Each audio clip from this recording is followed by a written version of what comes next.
Hello students, good morning to all of you. कैसे आप सब ठीक हैं बेटा? हमने मैंने आपको काम दिया था, किस चीज़ का दिया था? एनसीईआरटी एक्सरसाइज का। फर्स्ट यूनिट के अंदर 4 पार्ट हैं, हमारे 2 पार्ट हो चुके हैं जिसमें से। और जो मैंने आपको बताया था सबसे मेन काम किस चीज़ का? आपका एनसीईआरटी की प्रॉब्लम जरूर करनी है, क्योंकि वहां से आपका एग्जाम बनेगा। क्लियर है बात? ठीक है। एनसीईआरटी की प्रॉब्लम करने के बाद आप अगर किसी कंपटीशन की तैयारी करना चाहते हो तो उसके अंदर भी चले जाओगे। एनसीईआरटी कर लो बेटा, उसके बाद आपके लिए सारे के सारे रास्ते खुल जाएंगे। क्लियर है? आपका माइंड इतना शार्प हो जाएगा कि आप कंपटीशन की भी क्वेश्चन करने की कोशिश करोगे तो हो जाएंगे। थोड़ा बहुत दिक्कत आएगी, अदरवाइज आप कर लोगे। अब आज मैं आपको बताऊंगा, पहले टाइम देख लूं। हाँ, आज मैं आपको ये बात बताऊंगा बेटा कि सबसे पहले तो अपना एक शेड्यूल बनाना सीखो। क्लियर है? 11th क्लास के अंदर स्कूल होम बोर्ड था, आपके मार्क्स ज्यादा भी आगे होंगे, आपको लगता है कि हाँ पास हो गए, ठीक है। लेकिन 12th क्लास के अंदर आपको पता है बेटा, बोर्ड की क्लास और वैसे मार्क्स नहीं आते, और फिजिक्स का पेपर हमेशा ही कैसा आता है? थोड़ा सा टेढ़ा आता है, पता है इस चीज का सबको। क्लियर है? मेरा कहने का मतलब ये है कि आप शुरू से ही अपना एक ऐसा पैटर्न बनाएं कि आपको लास्ट में जाके प्रॉब्लम ना आए। ठीक है, लास्ट में कोई प्रॉब्लम फेस ना करनी पड़े। कहने का मतलब क्या है मेरा कि एक काम करो, आपका फर्स्ट पार्ट हो गया, सेकंड पार्ट हो गया, अपनी नोटबुक लो और उसके अंदर हार्डली मेरे हिसाब से 10 या 15 मिनट्स लगेंगे। क्लियर है? और कितने फॉर्मूले लिखोगे उसके अंदर जितने हमारे फर्स्ट पार्ट में आए और सेकंड पार्ट में आए। फिर एनसीईआरटी की एक्सरसाइज कर लेना। ऐसे ही थ्रू आउट पूरी फिजिक्स के अंदर ये करना कि जो पार्ट हो जाए उसके फॉर्मूले लिखो, समझ आगे कंसेप्ट रट्टा मारो आप उसका। क्लियर है कि इसमें इस पार्ट में ये फॉर्मूले थे, दूसरे पार्ट में ये फॉर्मूले हैं। तो आज हम स्टार्ट करेंगे हमारे एनसीईआरटी की पहले दोनों पार्ट की जो प्रॉब्लम बच्चों ने मेरे पास भेजी हैं, ठीक है, उनको मैं करवाऊंगा है एनसीईआरटी। और उससे पहले आपको एक काम करना बेटा, अपनी फेयर नोटबुक के अंदर क्या करेंगे आप, सिर्फ और सिर्फ ये फॉर्मूले, ठीक है। अब देखना जरा फर्स्ट यूनिट के अंदर कितने, फर्स्ट पार्ट के अंदर जो हमारा इलेक्ट्रोस्टैटिक चार्ज है, कितने फॉर्मूले हैं? 6 लिखे हैं मैंने। 2-4 और मिल जाएंगे, कोई वेक्टर फॉर्म का मिल जाएगा, quantization, Coulomb's law, superposition, vector form, force की तीनों लिख देना यहाँ पे। क्लियर है? उसके बाद हमारे पास परमिटिविटी का कंसेप्ट, उसके बाद हमारा चार्ज डेंसिटी का कंसेप्ट। मेरा कहने का मतलब ये है कि बेटा ये मोस्ट इंपोर्टेंट है, ताकि आपको ये पता लग जाए कि इस यूनिट में हमें किससे डील करना है। ऐसे हमारा जो सेकंड पार्ट था वो किसका था? इलेक्ट्रिक फील्ड का था। फील्ड के अंदर भी देखना 5 फॉर्मूले आए हैं।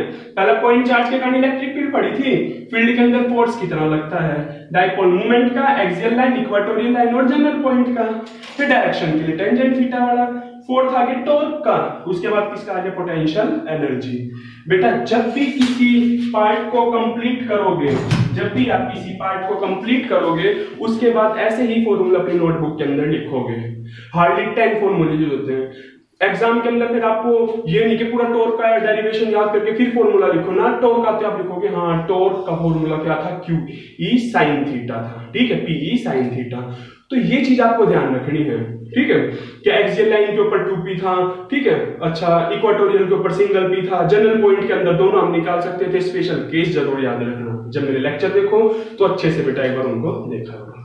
करें स्टार्ट बेटा, हम हैं करते हैं अपना टॉपिक स्टार्ट। अब जो सबसे पहली प्रॉब्लम थी वो क्या थी? 4 पॉइंट चार्जेस, 4 पॉइंट चार्ज दे रखे बेटा, और सारे के सारे किस पे रखे हैं? स्क्वायर के कॉर्नर पे, ठीक है। 4 चार्ज दे रखे हैं, किस पे रखे हैं? कॉर्नर पे रखे हैं। और हमें क्या निकालना है? साइड कितनी दे रखी है स्क्वायर की? 10 सेंटीमीटर, ठीक है। What is the force on a charge 1 microcoulomb placed at the centre of the square? Question number 6 है ये, ठीक है, कि हमें क्या निकालना है? यहां पे सेंटर पे कितना रखा है चार्ज? 1 माइक्रोकूलम। क्लियर है? इसके ऊपर क्या निकालना है? नेट फोर्स निकालना है। अब जो चारों हमारे कॉर्नर दे रखी है उन पे कितना फोर्स दे रखा है? ए, बी, सी और डी। फर्स्ट पे कितना चार्ज दे रखा है? एक पॉइंट के ऊपर 2 माइक्रोकूलम। बी पे कितना चार्ज दे रखा है बेटा? -5 माइक्रोकूलम। सी पे कितना दे रखा है? 2 माइक्रोकूलम। और इसमें कितना दे रखा है? -5 माइक्रोकूलम। क्लियर है? ठीक है, तो ये हमारा क्वेश्चन है कि चारों कॉर्नर पे दे रखे चार्ज और सेंटर हमारा O है, इसके ऊपर हमें क्या निकालना है? Net force. स्क्वायर की जो एक साइड दे रखी है वो कितनी दे रखी है? 10 सेंटीमीटर, ठीक है। अब देखो ध्यान से बेटा, आपको पता है कि फोर्स का फॉर्मूला होता क्या है कूलम्स लॉ से। पॉइंट के लिए जो हमने फोर्स का फॉर्मूला निकाला था 1/4πε0 q1 q2 बाय में r स्क्वायर। सबको क्लियर है? ठीक है। Force is a vector quantity, ये भी हमें पता है, क्योंकि हमें पता है यहां हम किस चीज का यूज करने वाले हैं, वेक्टर का। क्लियर है? अब फोर्स का फॉर्मूला क्या था 1/4 9 into 10⁻⁹। ठीक है। अब हम देखेंगे इस चार्ज के ऊपर किस किस के कारण फोर्स लगेगा। तो आप क्या बताओगे इस चार्ज के ऊपर, ठीक है, जो हमारा 1 माइक्रोकूलम है, कौन कौन फोर्स लगाएगा? तो सारे के सारे जो भी चार्ज है सारे फोर्स लगाएंगे। अब पहला फोर्स कौन लगाएगा? अच्छा एक बात और बताओ, आपने ट्रिग्नोमेट्री पढ़ी है, क्लियर है, ज्योमेट्री पढ़ी है, तो आपको पता है कि ये कितनी है 10, ये भी कितनी है 10, तो डायगोनल कितना बन जाएगा 10√2। पता है ना कि साइड √2 होता है स्क्वायर का डायगोनल। ठीक है, तो कितना आ जाएगा, पूरी लेंथ डायगोनल की कितनी आ जाएगी, पूरी लेंथ आ गई 10√2। क्लियर है? चाहे मैं डीबी की बात करूं चाहे मैं एसी की बात करूं, आपको पता है डीबी की बात करो चाहे डायगोनल है दोनों, और कितने आ जाएंगे 10√2। अब हमें तो एक चीज का पता है कि इसके ऊपर फोर्स निकालना है, इसके ऊपर फोर्स निकालना है तो डिस्टेंस भी क्या लेना पड़ेगा, डी से ओ का, सी से ओ का, बी से ओ का और ए से ओ का। और ये सारे के सारे डिस्टेंस कैसे होंगे, सेम, ए ओ, बी ओ, सी ओ, डी ओ, कितना आ जाएगा, पूरी लेंथ का हाफ कर दे, कितना आ जाएगा 10√2 डिवाइडेड बाय में 2। क्लियर है? √2 से √2 को क्या लिखोगे, √2, तो ये कितना बन जाएगा हमारे पास 10/√2 सेंटीमीटर। क्लियर है बात? इसका मतलब हमें क्या पता लग गया, r की वैल्यू पता लग गई हमें। क्लियर है? अब पहला फोर्स निकालो, आप फर्स्ट फोर्स, ठीक है, जो इस D पॉइंट के ऊपर -5 माइक्रोकूलम इसके ऊपर लगाने लग रहा है, तो फोर्स निकालना कितना आ जाएगा, फोर्स किसके ऊपर निकालना है, O के ऊपर, किसके कारण, D के कारण। तो आप क्या बोले 9 into 10⁻⁹ Q1 charge, Q1 -5 microcoulomb, micro का मतलब 10⁻⁻6 coulomb, Q1 Q2 1 into 10⁻⁻6 by में r का स्क्वायर, बाय में r कितना है 10/√2 का स्क्वायर। अब मैं इसको करके नहीं दिखाऊंगा बेटा, सबसे एक चीज का और ध्यान रखना, अभी क्या कि जैसे मैंने यहाँ 10/2√2 लिखा सेंटीमीटर, पर आपको क्या ध्यान रखना है कि यहाँ हमें इसको मीटर में कन्वर्ट करना पड़ेगा। मीटर में करना पड़ेगा तो क्या कर दोगे भाई, 100 करोगे। क्लियर है बात? ठीक है, चलो मैं करके नहीं दिखा रहा। सपोज करो ये कैलकुलेशन कर लिया आपने, कैलकुलेशन करने के बाद कितना आ गया कुछ भी आ गया, ये पॉजिटिव, ये कौन सा चार्ज है नेगेटिव, ये पॉजिटिव को क्या करेगा अपनी तरफ अट्रैक्ट करेगा, मींस ये फोर्स आ गया, जो हमने फोर्स निकाला है ऐसे सपोज करना खाली, उसकी वैल्यू कितनी आएगी 5 न्यूटन आ गई, कितनी आ गई -5 न्यूटन आ गई। क्लियर है बात? सपोज करना खाली भाई, ये कैलकुलेशन करके देख लेना है, इसको भी कन्वर्ट कर लेना मीटर में, जो भी कैलकुलेशन है सपोज करना कितनी आ गई -5। उसके बाद इसके ऊपर इस 1 माइक्रोकूलम पे कौन लगाएगा, बीबी फोर्स लगाएगा। ये लेंथ कैसी, सेम, Q1 Q2 कैसे सेम, भाई इस केस में जो हमने पढ़े थे Q1 Q2 बाय में r स्क्वायर। क्लियर है? Q1 Q2 बाय में r स्क्वायर सेम। तो उस केस में हमने देखा इस केस में भी फोर्स कैसा आएगा, सेम आएगा, और वो भी कितना -5 न्यूटन। क्लियर है बात? ठीक है, कितना है -5 न्यूटन। उसके बाद 2 माइक्रोकूलम इस पॉजिटिव को क्या करेगा, रिपेल करेगा। क्या करेगा, रिपेल करेगा। डायरेक्शन का थोड़ा ध्यान रखना बेटा फोर्स की, ये पॉजिटिव ये भी पॉजिटिव 1 माइक्रोकूलम, तो ये भी क्या करेगा, रिपेल करेगा, ये भी क्या करेगा, रिपेल करेगा। अब फोर्स कितना लगाएंगे, ये लेंथ कैसी सेम, ये लेंथ कैसी same, Q1 Q2 same, Q1 Q2 same. इसका मतलब ये दोनों फोर्स भी कैसे आने वाले हैं, सेम। सपोज करो ये फोर्स कितना है 3 न्यूटन, तो ये भी कितना है 3 न्यूटन। अब देखो बेटा बस हो गया हमारा क्वेश्चन। क्या था हमारा क्वेश्चन कि इसके ऊपर हमें नेट फोर्स निकालना है, जितना ये उतना ये। क्या ये मूव करेगा यहां से, मैं कह दूं इसके ऊपर 4 फोर्स लगे हैं, एक हमारा लगा इस डायरेक्शन में 5 न्यूटन, एक लगा इस डायरेक्शन में 5 न्यूटन। क्या मूव करेगा, नहीं करेगा। ठीक है, अब दोनों तो ये हो गए, एक यहां से लगा 3 न्यूटन ऊपर से, और नीचे वाला हाथ भी कितना लगा रहा है 3 न्यूटन, तो उस केस के अंदर बताओ क्या मूव करेगा, नहीं करेगा। तो हम क्या बोलेंगे, नेट फोर्स कितना आ गया इस पॉइंट के ऊपर, 0 आ गया। क्लियर है? तो हम क्या देखेंगे, इस फोर्स ने इसको कैंसिल कर दिया, इस फोर्स ने इसको कैंसिल कर दिया, तो नेट फोर्स कितना आ जाएगा सेंटर के ऊपर, 0 आ जाएगा। क्लियर है बेटा? सिंपल सा कंसेप्ट था, आपको ध्यान रखना है। मैं इसको कर रहा हूं रब। ठीक है, देख लेना बेटा रिजल्टेंट तो जब मिलेगा जब किसी चार्ज की वैल्यू कैसी आ जाएगी, डिफरेंट आ जाएगी। अदरवाइज अगर सेम दे रखे हो ना तो क्या करेंगे, एक दूसरे को कैंसिल आउट ही करेंगे। तो ये हमारा था बेटा कंसेप्ट जो आपको ध्यान रखना है। और जो मैंने आपको फॉर्मूले बताए ना बेटा अपनी नोटबुक के अंदर ना उसी हिसाब से अपने नोट्स खुद बनाओ अच्छे से, जो आपको समझ आ जाए फाइनल एग्जाम में, और उन फॉर्मूले का रट्टा मारना स्टार्ट कर दो। रट्टा इन द सेंस समझ तो आ गया आपको। अब आपको ये नहीं होना चाहिए टोटल एक्सप्रेशन करके दिखाओगे पोटेंशियल एनर्जी करना, कंसेप्ट पता है हमें, ठीक है, बस फॉर्मूला याद कर लेना। उसके बाद बेटा हमारा नेक्स्ट क्वेश्चन आ गया, 2 point charges 3 microcoulomb and -3 microcoulomb are located 20 centimetre apart in vacuum. ठीक है, हमारे पास दो चार्ज हैं, एक कितना है 3 माइक्रोकूलम और दूसरा कितना है -3 माइक्रोकूलम। इन दोनों के बीच की दूरी कितनी है 20 सेंटीमीटर। क्लियर है। What is the electric field at the mid point, हमें क्या निकालनी है, मिड पॉइंट के ऊपर किसकी वैल्यू निकालनी है। What is the electric field at the mid point of the line AB joining two charge। ये हमारे पास A पॉइंट है, ये B पॉइंट है, हमें यहाँ क्या निकालनी है, इलेक्ट्रिक फील्ड निकालनी है। ठीक है, वैक्यूम में दोनों चार्ज रखे हैं। What is the electric field at the mid point, हमें इस पॉइंट के ऊपर मिड पॉइंट O मान लिया। ठीक है, इसके ऊपर हमें क्या चीज निकालनी है, इलेक्ट्रिक फील्ड की वैल्यू निकालनी है। If the negative test charge of magnitude, ये सेकंड पार्ट आ गया बेटा। ठीक है, अब सबसे पहले हमारा कंसेप्ट किस चीज का है कि हमें इस पॉइंट के ऊपर क्या निकालनी है, इलेक्ट्रिक फील्ड निकालनी है। ठीक है, अब एक बात बताओ, इलेक्ट्रिक फील्ड की डायरेक्शन होती क्या है, पॉजिटिव टू नेगेटिव। फील्ड की डायरेक्शन क्या होती है, पॉजिटिव टू नेगेटिव। ये हमारे पास क्या है, फील्ड की डायरेक्शन क्या होती है, पता है हमें, क्या पॉजिटिव टू नेगेटिव होती है फील्ड की डायरेक्शन। क्लियर है। अब मेरे को एक बात बताना, हमें किसके ऊपर निकालनी है, सेंटर के ऊपर क्या निकालनी है, इलेक्ट्रिक फील्ड निकालनी है। अब एक बात बताना मेरे को, क्या चीज बताओगे, क्या अगर मैं बात करूं आपसे इस पॉइंट के ऊपर फील्ड निकालो, इलेक्ट्रिक फील्ड। अब इलेक्ट्रिक फील्ड का फॉर्मूला सबसे पहले ये क्या है, पॉजिटिव, ये क्या है, पॉजिटिव चार्ज है। क्लियर है। और ये कौन सा चार्ज है, यहाँ पे हमारा नेगेटिव चार्ज है। ये हमारा कौन सा चार्ज है, यहाँ पे नेगेटिव चार्ज है। इलेक्ट्रिक फील्ड का फॉर्मूला पढ़ा क्या था हमने, 1/4 pi epsilon not source charge by में आर का स्क्वायर, बाय में आर का स्क्वायर, बाय में डिस्टेंस का स्क्वायर। अब सेंटर से लेके ए की दूरी कितनी, तो आप क्या बोले 10 सेंटीमीटर। सेंटर से लेके बी की दूरी कितनी, 10 सेंटीमीटर। क्लियर है बात। अब इस सेंटर के ऊपर हमने माना क्या है, यूनिट पॉजिटिव चार्ज है। क्लियर है। अगर मैं कहूं कि ए के कारण बताओ कितनी फील्ड बनेगी, ए के कारण कितनी फील्ड बनेगी। क्लियर है। ठीक है, अब ए के कारण फील्ड बनाओगे तो कैसी बनेगी, ये पॉजिटिव है और ये क्या करेगा, पॉजिटिव पॉजिटिव पॉजिटिव को क्या करेगा, रिपेल करेगा। मींस ए के कारण कैसी फील्ड बनेगी, इस डायरेक्शन में। ए के कारण कैसी फील्ड बनेगी, इस डायरेक्शन में बनेगी। सॉरी, ये कंसेप्ट इसके अंदर नहीं दे रखा है, दूसरा क्वेश्चन था।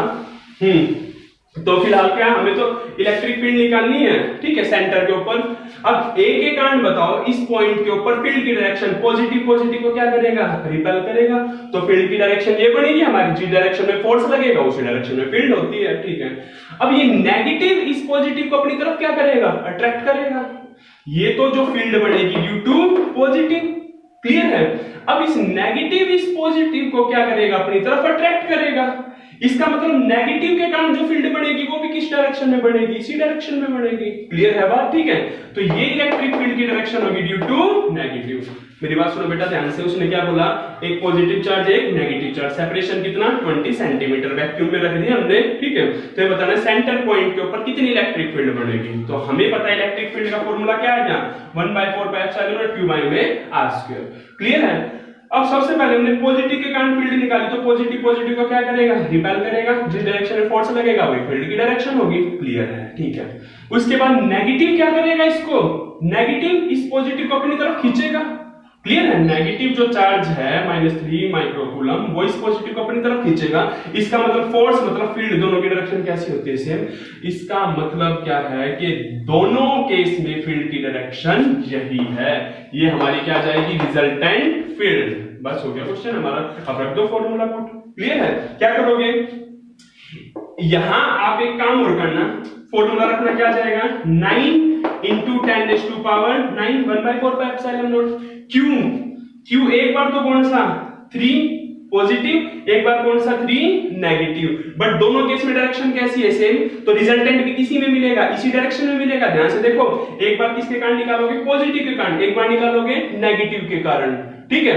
और 1/4 पाई एप्सिलॉन पाई में r का स्क्वायर, r क्या है, सेपरेशन 10 है, ठीक है ना, 1 4 से कितना है 10 है, तो कितना आ जाएगा 10 सेंटीमीटर को करोगे मीटर में कन्वर्ट, पाई में r स्क्वायर। अगर मैं कहूं पॉजिटिव के कारण निकालो तो आप क्या बोलोगे 3 into 10 to power micro, micro means -6।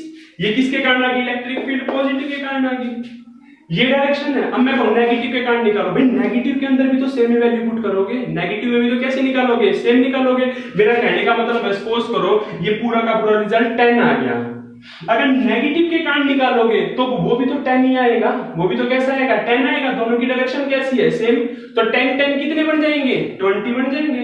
इसका मतलब क्यों ना हम एक काम करें, सिर्फ एक के कारण निकाल के और उसको इससे मल्टीप्लाई कर दे 2 से। क्लियर है बात, ठीक है। अब 2 से क्यों करा, 2 से इसलिए कर दिया क्योंकि जितना पॉजिटिव के कारण आया उतना ही नेगेटिव के कारण आएगा, और दोनों की डायरेक्शन कैसी है, सेम, और वेक्टर के अंदर जब दोनों की डायरेक्शन सेम है तो क्या हो जाएंगे, वो ऐड होते हैं, ऐड। क्लियर है, 10 + 10 करो या 10 × 2 कर दो, रिजल्ट हमारा सेम आएगा। क्लियर है, तो इस चीज का आपको जरूर ध्यान रखना है। अब बेटा इसके अंदर एक कंसेप्ट और दे रखा है, किस चीज का दे रखा है कि इसकी जब वैल्यू सोल्व करोगे तो हमारे पास इसको जब सोल्व करोगे ना पूरे कंसेप्ट को, बेटा कितना आ गया आंसर 5.4 10⁻⁶ न्यूटन पर कूलम, न्यूटन पर कूलम अलोंग OB। बेटा ये चीज बहुत जरूरी है, अलोंग OB। रिजल्टेंट हमें किस डायरेक्शन में मिला, OB की डायरेक्शन में, पता है ना, पॉजिटिव ने रिपेल किया, नेगेटिव ने अट्रैक्ट किया, तो रिजल्टेंट भी इसी डायरेक्शन में, और ये हमारे पास क्या आ गई, फील्ड आ गई। अब अगला क्वेश्चन क्या है बेटा इसी के अंदर, एक negative test charge of magnitude, एक नेगेटिव टेस्ट चार्ज रख दिया हमने यहाँ पे, हमने क्या रख दिया, ये हो गया, ये सेकंड पार्ट करवा रहा हूँ। अब उसने क्या बोला, चार्ज कितना है 1.5 10⁻⁹ कूलम। भाई यहाँ देख लेना बेटा, फर्स्ट पार्ट हो गया। सेकंड पार्ट में उसने क्या चीज बोली है, क्या एक नेगेटिव टेस्ट चार्ज है कितना 1.5 10⁻⁹ कूलम, यहां रख दे सेंटर के ऊपर। क्लियर है, तो हमें किस चीज की value, what is the force experience by the test charge, हमें क्या निकालना है, फोर्स निकालना है। भाई ये हमने रख दिया चार्ज यहां सेंटर पे, हमें किसकी वैल्यू निकालनी है, फोर्स की। अब आपको पता है जब फील्ड में कोई भी चार्ज पार्टिकल रखा होता है तो फोर्स कितना लगता है, Q × E।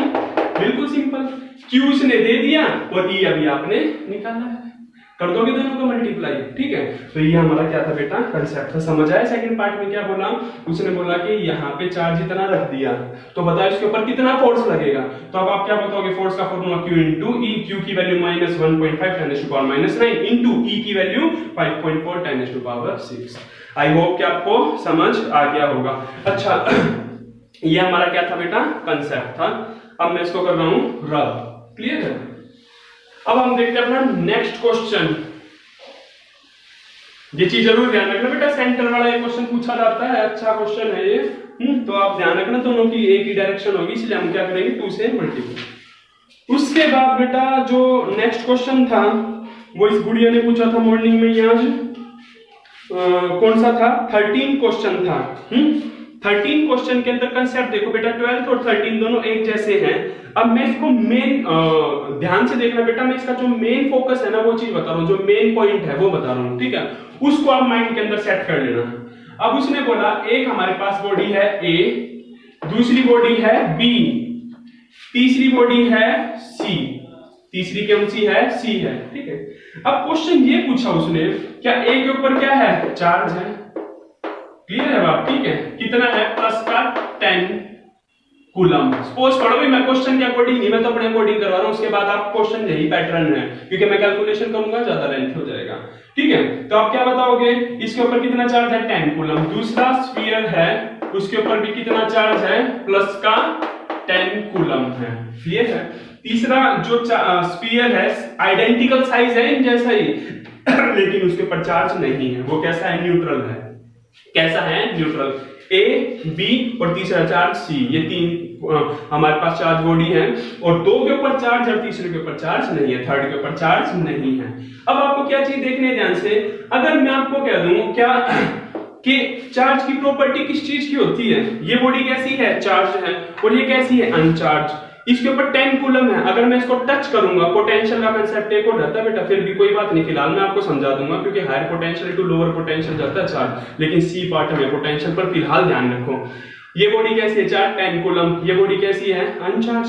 मैंने बताया था कंडक्शन वाला कि यहां जब मैं इसको टच करूंगा तो चार्ज चले जाएंगे। ठीक है। इसके पास कितना था? 10। इसके पास चार्ज कितना? 0। तो यहां से पॉजिटिव इसके पास जाएगा, कितना जाएगा? जब दोनों के पास 5 कूलम हो जाएंगे। अब जब चार्ज जाना बंद कर देगा, अब इस पे से चार्ज इसके ऊपर जाना बंद कर देगा जब दोनों पे 5 कूलम हो जाएंगे। बेशक हटा तो 5 कूलम है। क्लियर है। ये बॉडी शुरू में 0 चार्ज था, इसके ऊपर 10 था। जब मैंने टच किया तो कब तक चार्ज फ्लो होगा? जब तक दोनों के ऊपर इक्वल नहीं हो जाता। दो पानी की टैंकी है, एक के अंदर वाटर का लेवल इतना, एक में इतना, दोनों के बीच में टैप लगा है, टैप को ऑन कर दिया, दोनों यहाँ के रुक जाएंगे जब दोनों का लेवल सेम होगा। सेम चीज चार्ज के अंदर, जब हमने टच किया तो कब तक चार्ज का फ्लो करेगा? जब तक दोनों का चार्ज इक्वल नहीं हो जाता। अब क्वेश्चन में क्या दिया है? इसमें दिया है कि एक बार हमने सी को टच किया ए से, अभी ये दोनों कौन सा फोर्स लगा रहे? शुरू में कौन सा फोर्स लगा रही है? सी को भूल जाओ, ए और बी के ऊपर फोर्स बताओ। इनके बीच में कुछ ना कुछ सेपरेशन होगा, है? तो आप क्या बोले? फोर्स का फॉर्मूला 1/4πε0 Q1 Q2 में r²। और ये फोर्स होगा कौन सा? रिपल्सिव, क्योंकि दोनों कैसी हैं? पॉजिटिव चार्ज है। दोनों बॉडी के ऊपर कैसा चार्ज है? पॉजिटिव चार्ज है। अब सुनो बेटा ध्यान से, अब क्वेश्चन क्या पूछा गया है? क्वेश्चन ये पूछा गया है, पहले हमने ए को सी के साथ टच किया, सी को टच कर दिया ए के साथ। जैसे ही टच करेंगे तो उस केस के अंदर आप क्या चीज ऑब्जर्व करोगे बेटा कि जैसे हम टच करेंगे तो सी पे कितना चार्ज आ जाएगा? 5 और ए पे भी कितना रह जाएगा? 5। शुरू में क्या था? रिपल्सन था। हमने क्या किया? सी को टच किया ए के साथ, टच करते क्या जाएगा? दोनों के अंदर चार्ज इक्वली डिस्ट्रीब्यूट हो जाएगा। मींस इसके अंदर भी कितना रह गया? प्लस का 5 कूलम, इसमें भी कितना रह गया? प्लस का 5 कूलम। क्लियर है। अब नई कंडीशन के अकॉर्डिंग ए पे सिर्फ कितना पॉजिटिव चार्ज रह गया? प्लस का 5 कूलम। नई कंडीशन के अकॉर्डिंग हमने सी को टच किया, टच करते ही अब ए के ऊपर कितना चार्ज रह गया? प्लस का 5 कूलम रह गया। अब सी के ऊपर अब कितना चार्ज आ चुका है? ए के साथ टच करने के बाद, तो आप क्या बोले? 5 कूलम आ चुका। क्लियर है। अगर मैं कहूं कि अब सी को बी के साथ टच कर दिया, सी को किसके साथ टच कर दिया? बी के साथ टच कर दिया। सी और बी को जब टच करेंगे तो दोनों का चार्ज कितना हो जाएगा? ये हमारे पास बी है 10 और ये क्या है? सी 5। तो यहां से चार्ज कब तक जाएगा हमारा? बी से सी के ऊपर कब तक जाएगा? जब तक दोनों के ऊपर बराबर चार्ज नहीं जाता। बराबर मतलब इसके ऊपर 10 था, इसके ऊपर 5 था। 10 और 5 का इक्वल कैसे निकालोगे? 10 + 5/2। क्लियर है बात? तो कितना जाएगा? 7.5 7.5। इसका मतलब जब तक पॉजिटिव चार्ज जाएगा बी से सी के ऊपर, जब तक 7.5 7.5 नहीं हो जाता। ठीक है। मेरा कहने का मतलब जैसे हमने टच किया सी और बी को आपस में, तो उस केस में बी के ऊपर कितना रह जाएगा बेटा? बताना। बी के ऊपर 7.5 कूलम रह गया। क्लियर है बात? और सी के ऊपर अब कितना बन जाएगा? 7.5 बन जाएगा। टच करने के बाद बी के साथ टच करेंगे तो कितना बन जाएगा? 7.5 कूलम बन जाएगा। अब क्वेश्चन क्या है? ध्यान से सुनो। क्वेश्चन ये पूछा है उसने, क्या आफ्टर टचिंग सी को हमने ए के साथ टच किया, सी को उसके बाद हमने बी के साथ टच किया। अब ये बताओ ए और बी के ऊपर कितना रिपल्शन फोर्स लगेगा? कितना रिपल्शन फोर्स लगेगा? कुछ भी नहीं है क्वेश्चन के अंदर। क्या था? अब निकल रख दो भाई। 9 × 10⁹ Q1 अब कितना बच गया? 5। Q2 अब कितना बच गया?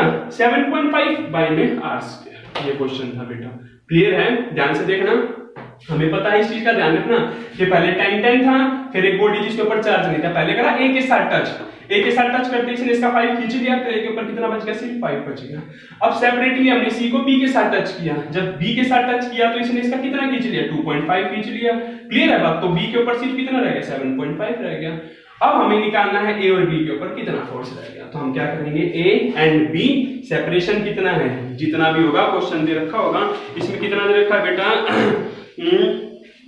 कहां क्वेश्चन आपका 13 क्वेश्चन था, क्वेश्चन 12 जैसा ही है ये। 50 सेंटीमीटर दे रखा है सेपरेशन, शुरू में भी 50 था, बाद में भी कितना है 50 सेंटीमीटर ही है। सिर्फ आपका काम किस चीज का है बेटा कि आप ये चीज देख लेना क्वेश्चन करना कैसे है।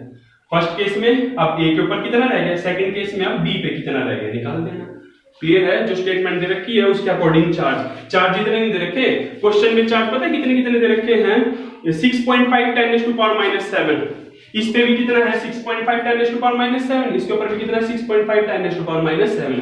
जब c को इसके साथ टच करोगे तो हाफ इसके ऊपर चला जाएगा, हाफ इसके ऊपर चला जाएगा, मतलब 3 पॉइंट समथिंग इस पे आ जाएगा और 3 पॉइंट समथिंग इस पे आ जाएगा। फिर इसको इसके साथ टच करोगे तो दोनों को ऐड कर देना, जितना बच गया बाय में 2 कर देना, इसका भी आ जाएगा। क्लियर है? और फिर क्या कर दोगे, फोर्स निकाल दोगे। तो ये क्वेश्चन था हमारा बेटा नेक्स्ट। ठीक है, अब उसके बाद आ जाते हैं हम अपने नेक्स्ट क्वेश्चन के ऊपर। एनसीईआरटी एक्सरसाइजेस ने कर ली तो इतना ध्यान रखना, फिर आपको बेटा ये दोनों पार्ट उठाने की बाद में जरूरत नहीं है। जो आज के लेक्चर में मैंने आपको बताया ये फॉर्मूले लिखने हैं और कैसे कंसेप्ट पढ़ने हैं। ठीक है, उसके बाद नेक्स्ट क्वेश्चन कौन सा हमारा बेटा, नेक्स्ट क्वेश्चन पूछा था मेरे से, ये हमारा दे रखा है in a certain region of space electric field is along Z direction throughout. ठीक है, इलेक्ट्रिक फील्ड, ये थोड़ा लेंथी क्वेश्चन है बेटा और टाइम इतना नहीं है तो इसको मैं कल कंसीडर कर लूंगा। आज एक नेक्स्ट क्वेश्चन और ले लेता हूं, जो आपकी प्रॉब्लम है वही कर रहा हूं मैं, है अदरवाइज सारे के सारे कैसे हैं, सिंपल क्वेश्चन थे। एक प्रॉब्लम और बताई थी और वो प्रॉब्लम कौन सी थी बेटा, अच्छा एक टॉर्क का भी कंसेप्ट पूछ रखा है, electric dipole with dipole moment 4 × 10⁻³ align. अब इसने सिंपल सा एक कंसेप्ट दे रखा बेटा कि p की वैल्यू दे रखी है क्वेश्चन में, क्वेश्चन नंबर है ये 10th, 4 × 10⁻⁹ और थीटा की वैल्यू कितनी है, ये क्या है, इसको बेटा सेंटीमीटर मत पढ़ लेना, ये कूलम मीटर है, इस चीज का ध्यान रखना, डाइपोल मोमेंट है ये। क्लियर है? थीटा की वैल्यू कितनी दे रखी है 30 डिग्री।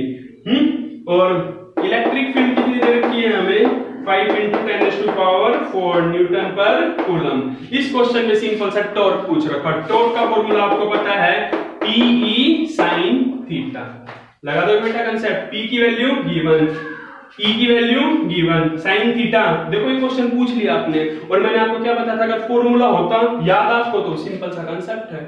क्लियर है? तो इस चीज का आपको ध्यान रखना है, P की वैल्यू, E की वैल्यू, sin थीटा। पर इस चीज का ध्यान रखना सारी यूनिट है ना SI के अकॉर्डिंग होनी चाहिए। किसके अकॉर्डिंग? SI सिस्टम के अकॉर्डिंग होनी चाहिए। क्लियर है?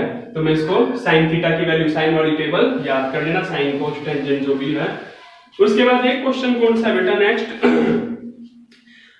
नेक्स्ट क्वेश्चन हमारा पूछ रखा है कि कौन सा क्वेश्चन था,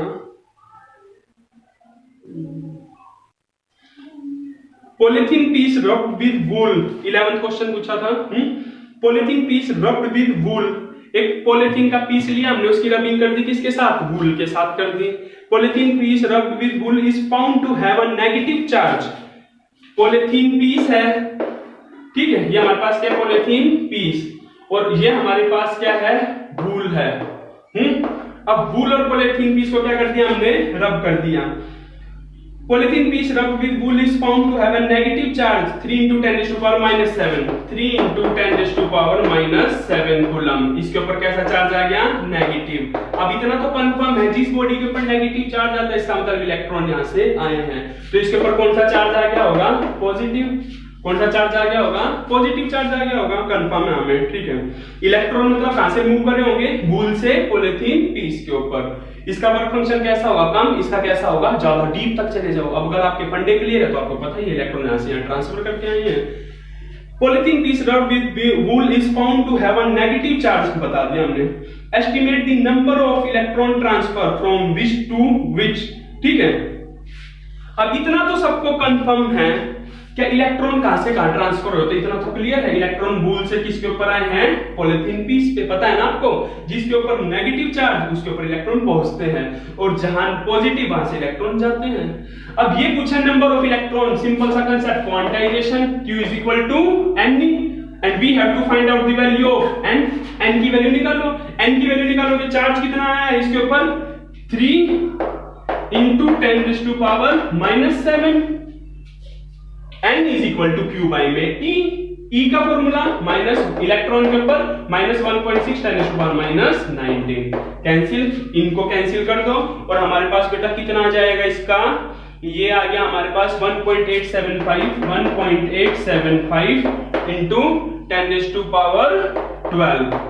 क्लियर है बात, इतने इलेक्ट्रॉन। और मैंने क्या बताया था कि पॉइंट में तो कभी आती नहीं है इनकी वैल्यू, पर आप क्या देखोगे सर इसके साथ 10⁻12 भी है, कंप्लीट ये डिवाइड होने लग रहा है। तो हमारे कितने इलेक्ट्रॉन जाएंगे, इतने इलेक्ट्रॉन वूल से ट्रांसफर होंगे, जब जाके इसके ऊपर चार्ज कितना आएगा 3 × 10⁻⁷। क्लियर है। Is there a transfer of mass from wool to polythene. अब उसने पूछा है क्या वूल से पॉलीथीन के ऊपर मास भी ट्रांसफर हुआ है, तो बिल्कुल हुआ है। बताया था ना मैंने, किसका मास ज्यादा होता है, पॉजिटिव या नेगेटिव चार्ज बॉडी का, तो नेगेटिवली चार्ज बॉडी का। क्यों?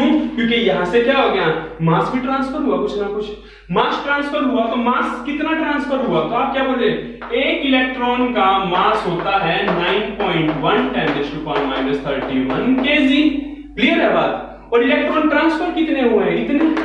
नंबर ऑफ इलेक्ट्रॉन ट्रांसफर कितने हुए हैं, इतने हुए हैं। तो मास कितना ट्रांसफर हो गया, मास ट्रांसफर कितना आ जाएगा हमारे पास, एक के ऊपर मास 9.1 10⁻31 इंटू में ट्रांसफर हुए कितने हैं 1.875 10⁻12। तो ये हमारे पास क्या आ जाएगा, मास ट्रांसफर हुआ है जो। क्लियर है। तो बेटा ये हमारी वीडियो अब देखता हूँ कितने देर की बनूंगी। हाँ बेटा तो ठीक है। अब उसके बाद शायद हमारी 13-14 तक की क्वेरी हो चुकी। कल भी मैं जो आपकी क्वेरी हैं, जो आपके डाउट हैं, उन्हीं के ऊपर वीडियो बनाऊंगा। ठीक है बेटा। तो ये हमारा एनसीईआरटी के कंसेप्ट थे। जो भी आपको छोटी से छोटी प्रॉब्लम हो ना वो पूछना बेटा, हेजिटेशन बिल्कुल नहीं, क्योंकि मैं चाह रहा हूं कि ये 2 पार्ट आज के बाद आपको कभी कभी डिस्टर्ब ना करे। फॉर्मूले की टेबल बनाना, नोटबुक एक पेज के ऊपर आ जाएंगे दोनों के, ठीक है। उनका रट्टा मारना, फिर क्वेश्चन करने बैठ जाना। कंसेप्ट के अंदर, टॉर्क के अंदर, पोटेंशियल एनर्जी के अंदर ये थीटा की वैल्यू कहां से कहां लेनी है, ठीक है। ये वेक्टर फॉर्म क्लियर है, ये कैसे है, ये कैसे है। तो कहीं भी कोई भी डाउट हो तो बेटा किसी भी टाइम आप पूछ लेना। क्लियर है। रात को तो मैं रिप्लाई करूंगा नहीं, पर हाँ मॉर्निंग में आपको डाउट सेशन के अंदर बता दूंगा। वैसे बच्चे जो पूछते हैं मैं व्हाट्सएप के ऊपर ऑन द स्पॉट बता देता हूँ। कोई बच्चे पूछते हैं कि सर वैसे ही बता दो छोटा सा, ठीक है।